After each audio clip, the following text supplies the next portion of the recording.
OKFM 101.7.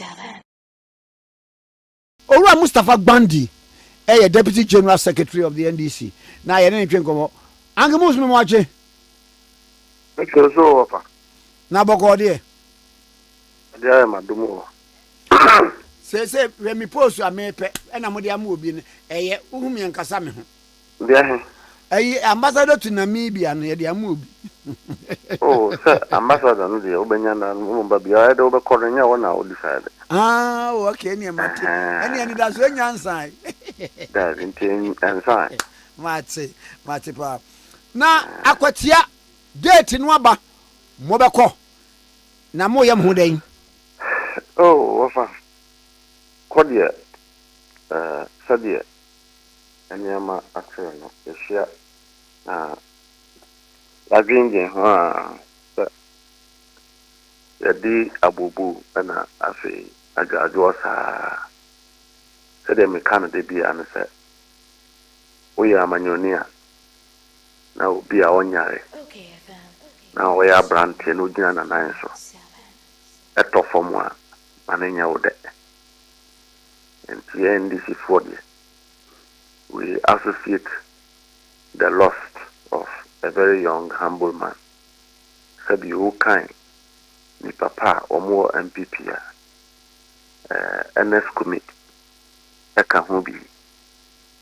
Now, everyone said, a papa no mum ne na abone phone no etiase. As soon as nanwa yeko AKWATIA ko babia ya observe 1 minute silence in respect of the sudden demise of Ernest Kumi. Na fi yebompa ya senya mebema na ire ene ne ma. Etimi nya hoden na o ma move on. Yeswano no am say have a parallel. One of the things that recently are now men and ma.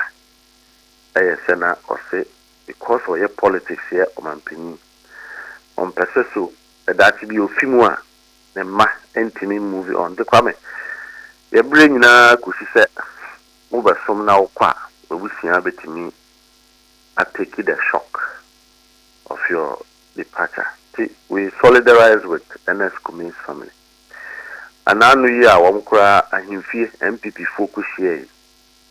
When we she said, "Bibi at home and ya said or more a acclamation be a war AKWATIA hoa or man come election and one is one more AKWATIA kukum na almost will be Kwame Asumadu be a branch beyond Concord representing NPP.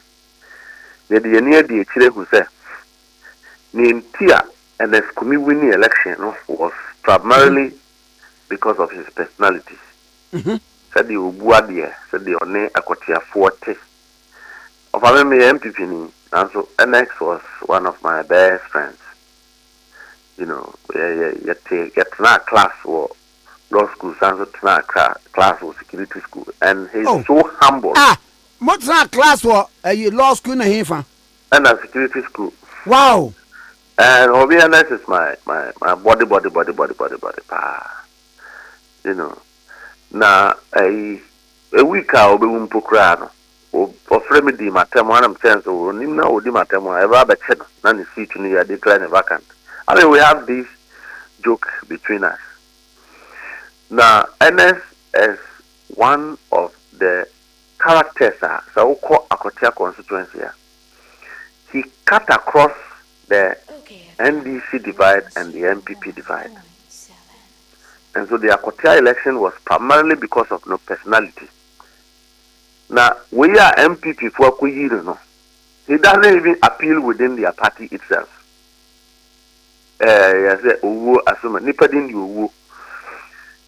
You know, Ernest is very educated. Ernest holds masters, I think 2. He holds LLB.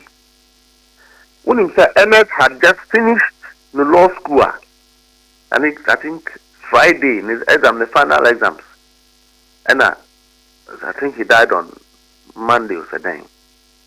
He finished the law school on Friday exams. Ernest was a former student of Ghana Armed Forces Command and Staff College. Do you know that? Very educated. Of the 87 minority members of parliament at the Tuhua, Ernest is educated than about 70 of them.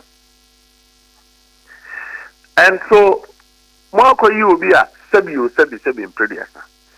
He doesn't give him much the pedigree of the former MP who said, AKWATIA people deserve, a credible candidate. AKWATIA deserves Ubia Sebi, we wouldn't need Musua, Sebi in previous. The Musu says, wouldn't know Bejamua, Obetimi Ade credibility, Abba AKWATIA, Nyam, Abba AKWATIA. To say, Obi to say, Yemame Marita Brew. Listen to AKWATIA. Why? Marita Brew upon. Wow! Former age. I me last week cry. Onu na legal advisor to President Mahama. Na unze Baba Jamal a lawyer. A lawyer pa. Unze Baba Jamal ambassador to Nigeria. Sure pa. Hey. So the pedigree of people from AKWATIA. What the woman could just yeto. Because of that, the NDC there in him. Ya consult to Eastern Regional Executive Kevin and as a constituency Tuesday you better finalize the process now. I think you better call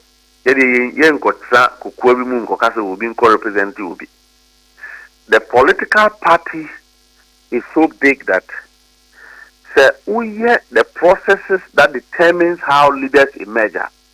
You would obviously get to a pointer. The one who will emerge will be the one who is loved and admired by the majority. You have a primaries. Obi bia or person or parliamentary candidate I be Ernest and them seem for. Said the nano hoju obuadia waku school amana ko nenim. Said they don't okate across. He didn't win obviously because of NPP alone as a party. He won because he had developed his character and personality to the status cutting across attractive ubia.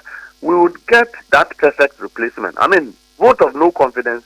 The candidate they have gone to hide and have agreed that this is their candidate is not one that will be sold in the market. They know that. We will go through primaries.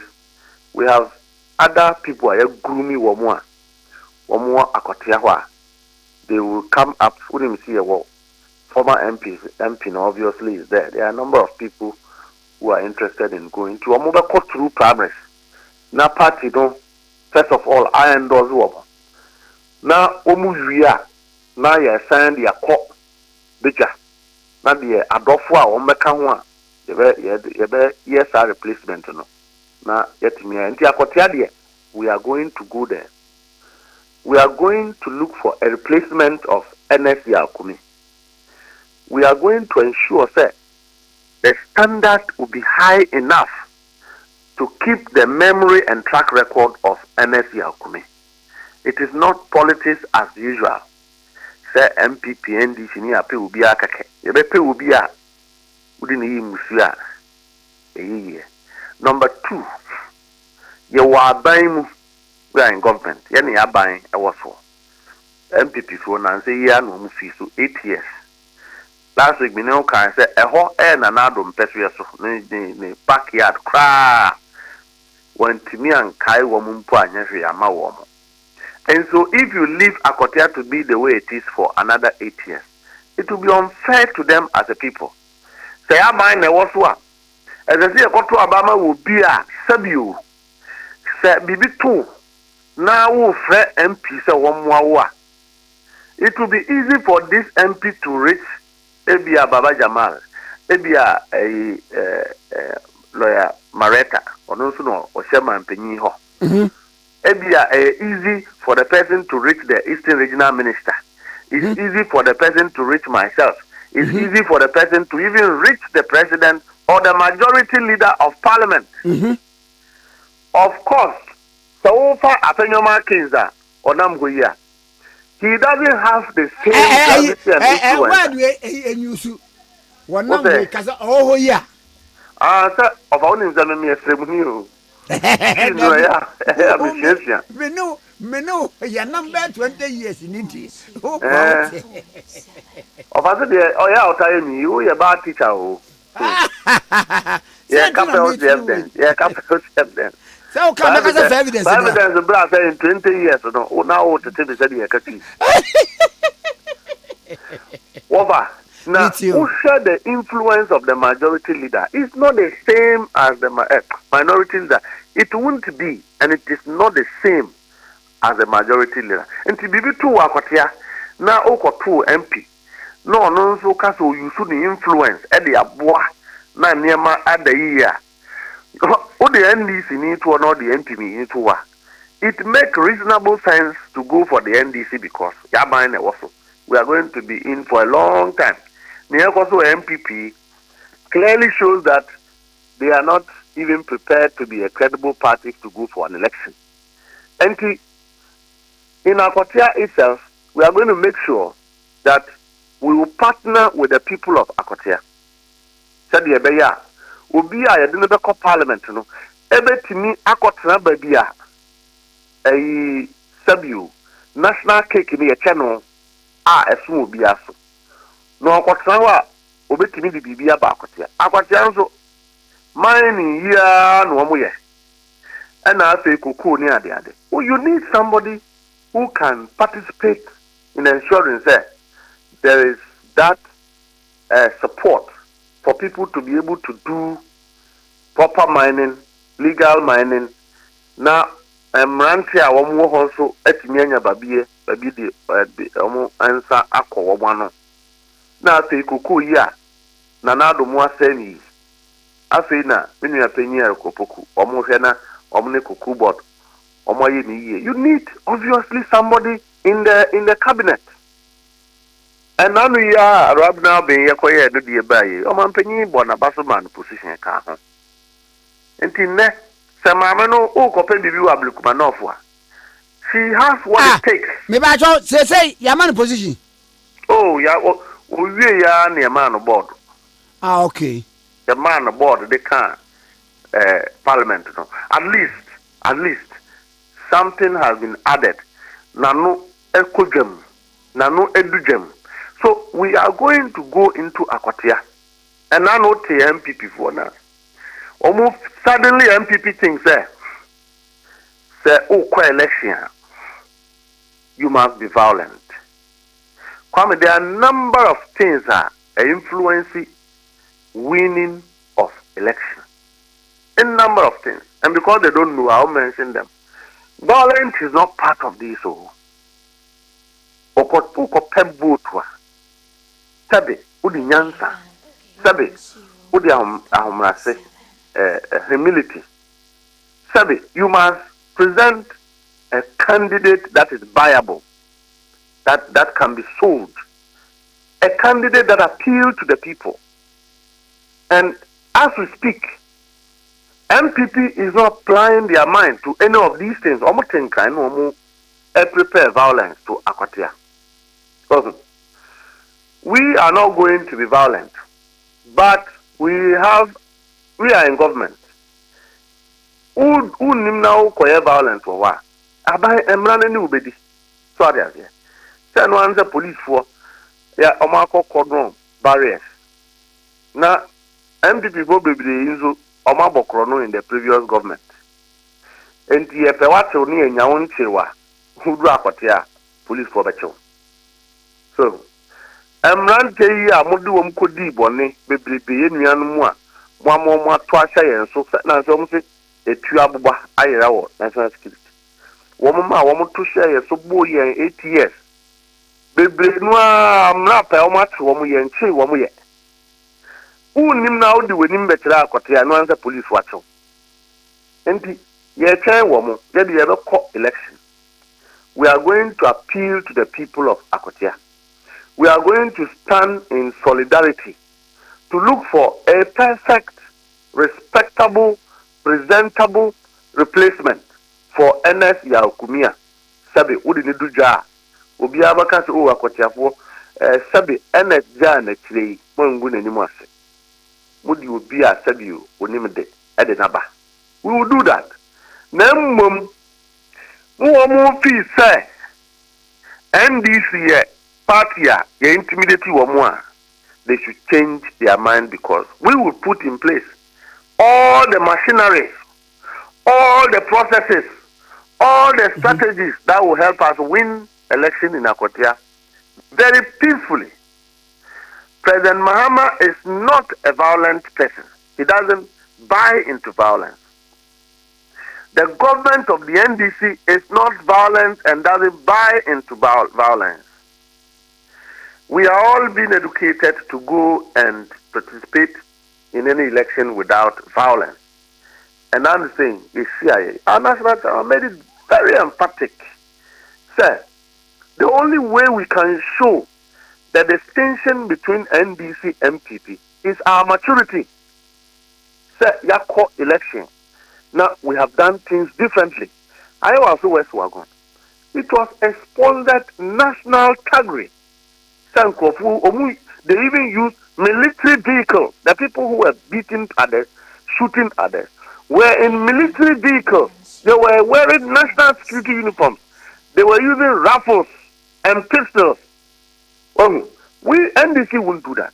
The current national security setup had no role in that election. Was nowhere close. It was fully left for the police to do their work. The military were not involved. This is the difference between NPP and NDC. And I dare say, sir, Ayawaso West Wagon was a government sponsorship. President Mahama will not do that. So we have all been told to go for election peacefully. But every citizen of this country has a right to defend themselves. Every citizen. What can I say? Sir, what does mean? What translate me with you? Man can hear no. Obi bia or Ghana ni. They so defending of say bibi towa. As I say oboa of. What I say? You have to defend yourself. So who the kind announce say? Who be the bomb crofo tu AKWATIA? Who be the bomb crofo AKWATIA? Salam Mustapha, National Youth Organizer of the NPP crackers. Omoba. No problem. And those comments have sent apprehension, fear in everyone that is going to AKWATIA. Such that one way in the panic of defending one, then you will be the victim because you have started threatening. But I can assure them that everyone who has participated in looting of public resources in the last 8 years, when we see you in AKWATIA, you'll be arrested. So we will not be violent. So we are waiting for the NPP. We are waiting for anyone who thinks he can come to AKWATIA and intimidate. You know, we are finding way to accommodate you in this country. You are threatening, and are not Press has the right to be talking about violence. Who so election day na move you. What do you me quiet na mamusa question bi. Candidate be na modene ko. Why? NDC candidate be na modene ko. That may say ya quiet election. Who can register and participate here? Me say mate. But near one fundamentally there will be primaries. Oh, okay. Now there will be a consensual candidate. Okay. NPP doesn't have leadership, so they have gone to sit in the room, and one those will be. Mame na wase na me say yeah, I don't know evidence. There be any evidence. Okay, that's fine. Me da say nyame shira why. Nyame shira me. Mustapha Gbandi, Deputy General Secretary of the NDC. Okay, FM 101.7.